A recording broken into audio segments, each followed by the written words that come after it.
With Fleet Week just starting in about 24 hours from now, there has been a concierge early sale of the Anvil Legionnaire. This is the famed Anvil ship that was supposed to be this mystery vessel for this year. And there was a lot of swirling speculation about how it would look. There was a lot of rumor mill. There was a lot of suggested ships, and it looks like some of those rumors came true, some of them did not. So let's take a look at what this ship is and is not. First of all, for scale, it's hard to judge because it's the exact same ship next to each other in front of a capital ship. But it is actually extraordinarily small. I'm going to have some comparisons up towards the end here, but let's just see what they show on the site first. There is a hacking station, and this is one of the first views we have of the hacking minigames that will be required in order to access certain types of doors, possibly into certain docking collars and other factors like that. So many ships may have docking collars. I'm thinking of the Cutlasses, were some of the most famous early ships. People used to joke, I only need one ship. I'll just pick up a Cutlass and then I'll use the docking collar on it to take other people's ships.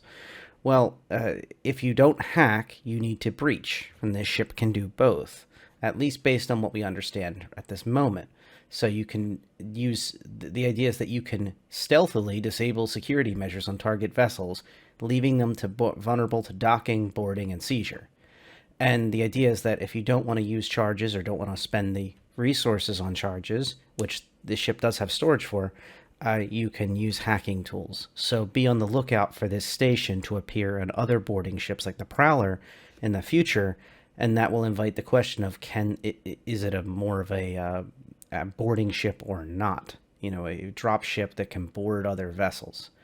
Now, you can see that the docking collar is designed to fit all ships, including all the way up to capital class vessels.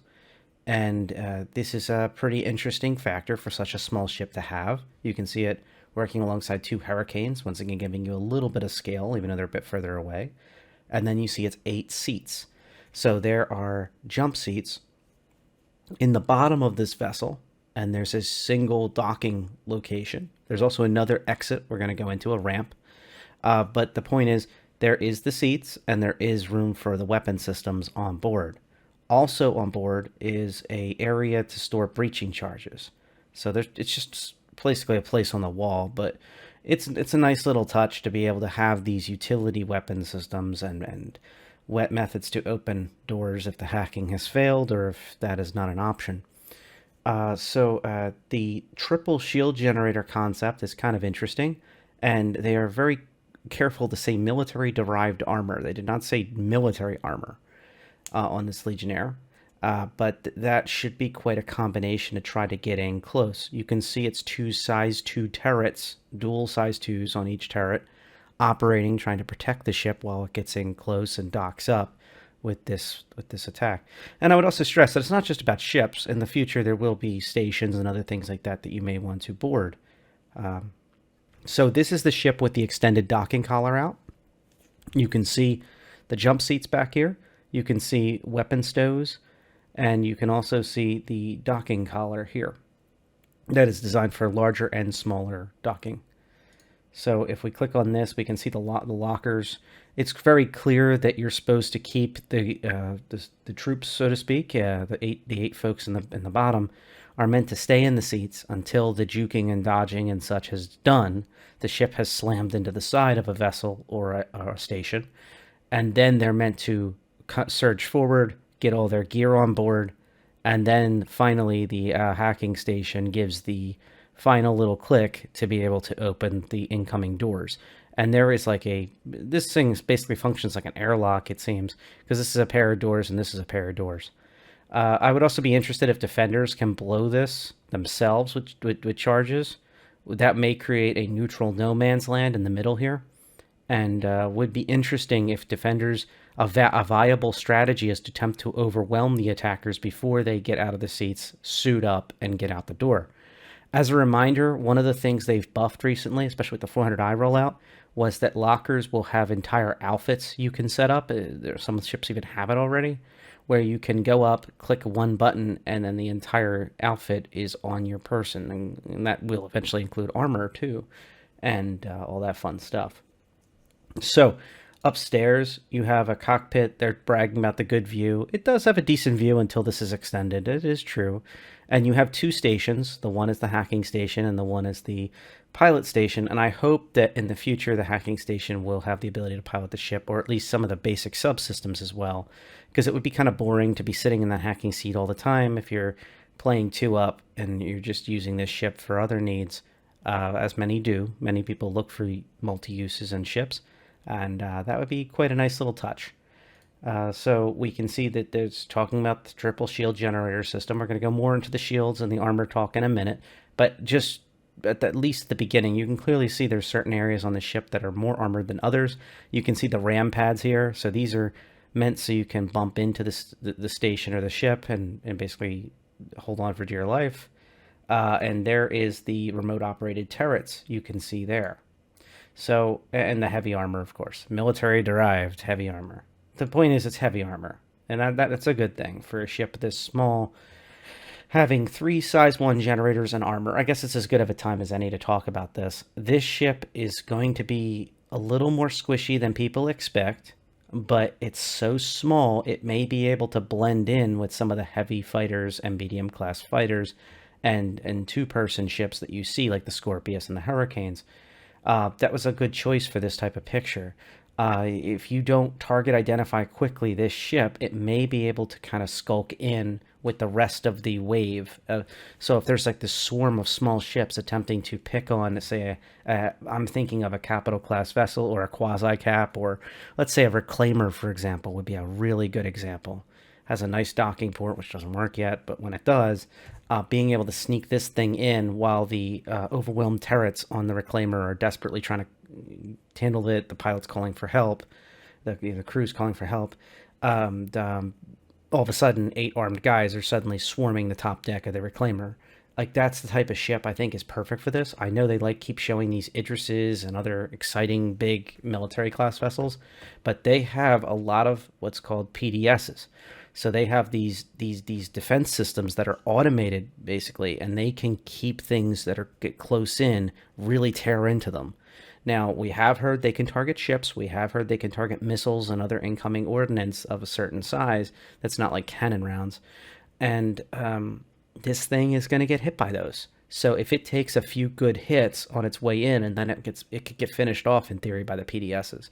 I think the triple small shields are actually a step, that size 1 shields are an attempt by them to have like that quick recharge rate on the shields. So maybe it can get walloped by a single PDS and still be okay. That's just my speculation, though. Notice the VTOL capability of these large arms. It reminds me a lot of a Liberator. It's like a tiny version of a Liberator, which can hold far less people than a Lib. It is not in the same category, but that's fine. One of the other things that I wanted to mention about this ship right off the bat is that I am not quite sure what size ships this can fit into, but it can fit into a lot more than a Prowler or a Lib can. And that is, I think, one of the biggest selling features of this ship if you're considering it for your fleet. In the non-VTOL capacity, as in these arms are not down and the landing gears are not down yet, this thing can barely squeeze into an Idris door. And that's a controversial statement I'm making. I think it really depends on how much the devs want that to happen or not. And that's really up to them to really see that through or not allow that to happen. So once again, stick to the end. I'll show you some pictures of what I'm talking about and piece that together as well. As for cost, during this Chairman's Club thing, that's what that little lion symbol is. Chairman's Club technically is just concierge. You can see that they have the war bond on for 100, the 120 for the concept if you're using UEC, if you're using credit, or mix of credit at all. And I have checked, it is available in the ship upgrade section for 120 as well. So everybody that is not in the Chairman's Club or the concierge, more accurately, couldn't expect that price point at the very least. And most likely a war bond just without the fancy Chairman's paint. This right here, this Legionnaire Shadow Strike paint that is available for 7 on its own. I am quite curious. It does not say it's an exclusive to the concierge. It's possible that this will be available to everyone. It's the only paint here. Sometimes they do that where they share it. Sometimes they don't, and then they have a bunch of other paints to show, but they just keep that one on its own. Guess we'll see. But there's it's just a limited edition Shadow Strike paint scheme added to the basic livery. And that is not saying that it's only for the chairmans or concierge. So do not fret if you prefer that color over the regular standard livery on the paints. And yeah, I gotta say it's kind of interesting to me what this ship entails. Oh, and these packs. So they chose to put the Arrow and the Hawk in with this ship. And for somebody looking for something, say a pack like this with LTI, understand you don't melt packs, especially once you start upgrading them. So you have to really love every single ship in here, or be willing to CCU off of it and understand the limitations that you can't melt this again once you CCU, or you'll lose the CCU value that's what's on top of these ships. This is actually not a bad pack. If somebody's looking to round out their fleet, like say you have a single prospector or you have a nomad or something like that, and you're looking for something a little more, there is a ton of gameplay between these three ships. The Hawk is a very cool bounty hunter ship where it has the bounty area in the back of the ship, and it's a single pilot and then a single bounty seat. You have the Arrow, a single-seater fighter. That's a very fun Arrow. Very fun light fighter. I think the Arrow has been a standard. It's been up and down in the balance or the charts of how amazing it is or not. But that's a solid fighter right there. And it does a lot of damage and has a lot of fun capabilities. And between that and the Hawk, you've got a lot of combat capacity with your friends. And then on top of that, the Legionnaire. If you want to roll together with a group that has 2 size 2 turrets that are remote operated, your friends can jump on, and a hacking station on top of the pilot seat. Now, am I saying this is like the greatest multi-crew ship ever made? No, it is a very specific ship, but I could see people doing, group box runs or trips when there's the junk when we have those events where like you're going down to a location to get something that you shouldn't be getting from Jumptown, etc. This wouldn't be a bad little Jumptown trip, especially if you have a single other ship that's an escort. They symbiotically work off each other. This thing unloads the gang, and then the fighter offers cover above. One of the things I did notice about the turrets on this ship is there's no coverage on the bottom, and that's why I said it that way. Unfortunately, it has a big blind spot on the bottom of the ship. I think that's on purpose to balance the ship. You can see the hacking minigame a little wider here. Or at least, remember, this is concept art, so that could have changed 50 times since, but this is interesting. Oh, and there is MFDs on the hacking, so it is more of a co-pilot seat / hacking tools. Very cool. Another thing to keep in mind is CIG has said in the past that there's the drop bin. You can see how it has like that no man's land with the go symbol. Once again, this is concept art, but it's probably very close to what we're going to get. Another thing to keep in mind about this ship is CIG has said that stations are not as good as an entire dedicated room to an object. So if you have a scanning station, like say on a Connie, it is not going to be as good as a Carrack at scanning when Carrack has an entire dedicated room to scanning, or a 600i Explorer at the moment, unless the Golden Pass changes it, has a whole room dedicated to scanning, or multiple stations at least dedicated to scanning. So you have a single hacking station. Another thing to keep in mind is nobody said we can't do hacking with other means. There was multiple hacking tools. One of my favorite names is the Ice Pick hacking tool that you use to get your crime stat down at the UEE abandoned station. And I think this is just one of those things that might add some economy to this, although the word economy and attacking an Idris are not in the same sentence to me. This is a go big or go home situation. So I think you're going to be more sold on the fact that it probably has a big bonus to the hacking capabilities. Not as much as, say, a ship that has a dedicated hacking room, but a decent bonus over a handheld tool at the very least. So let's take a look at some of the concept art compare more of the white box phase, I think it is, compared to the other ships in its category, and overall just get the size and ideas and what it'll fit on. So now that the ship's released, I can confirm that a lot of this stuff is legitimate, and a lot of these experimental like type of releases are legit, and it's public, so I can talk about it. So let's go into this. Here it is compared on the bottom compared to the Redeemer in size. And this is a very valid idea. The Redeemer was originally concepted as a dropship.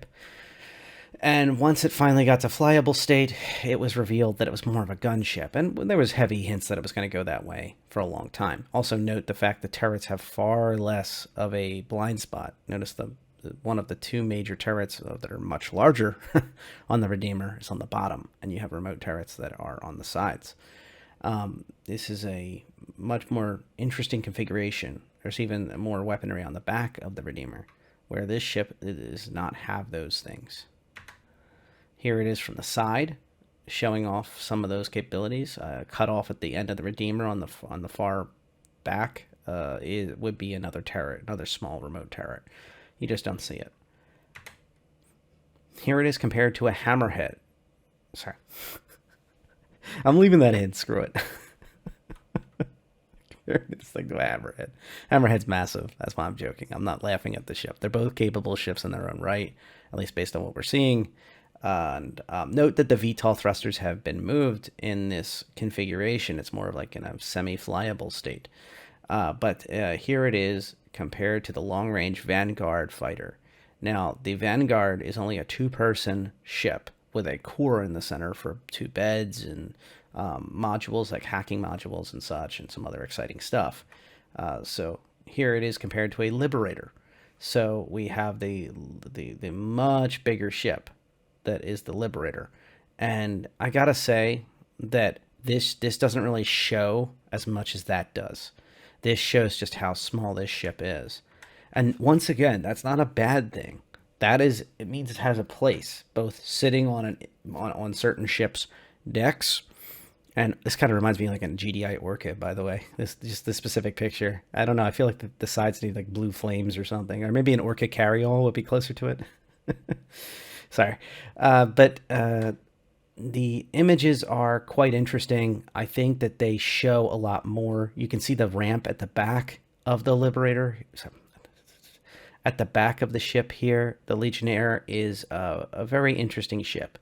The ramp is more for like peacetime boarding operations, like getting all your gear on board and wheeling in the charges and boxes and stuff, and putting in the 8 guys, and then and the crew, of course, and then taking off. And then the front is used mostly for the boarding actions. So that's kind of like the handoff here. So that's about right. This is the ship compared to the Idris's door, and this is bringing up an interesting topic of if the ship is able to mechanically bring itself in even slightly, it would fit into the Idris. Now, once again, that's up to the devs to make that decision of should it or should it not fit. And I believe that it is possible. That is why this ship was designed, at least partially so small, is to fit into ships that otherwise would not enjoy having a dropship on board. This has been a very interesting thing to me. I've seen the work they've done on the Banu Merchantman, trying to make it fit onto pads they needed to fit on, and I would not be shocked if this system has a bunch of animations that suddenly make it work. Okay, and that leads me to my final point I wanted to bring up. So right now, today, if you're watching this on the 19th, Jake Acapella from CIG has requested that all pilots that can get on the PTU, please get on the PTU for stress testing. If you're still watching this on the 19th, that is probably still valid. They have activated the Idris and the Javelin and the Bengal are all flying around. The Bengal flyby, as it's called, and then they also have the Javelin tours available. Remember, you can always open your Mobi-Glass and look at the Skyline app and be able to see exactly where the fleet is. You can literally just head over.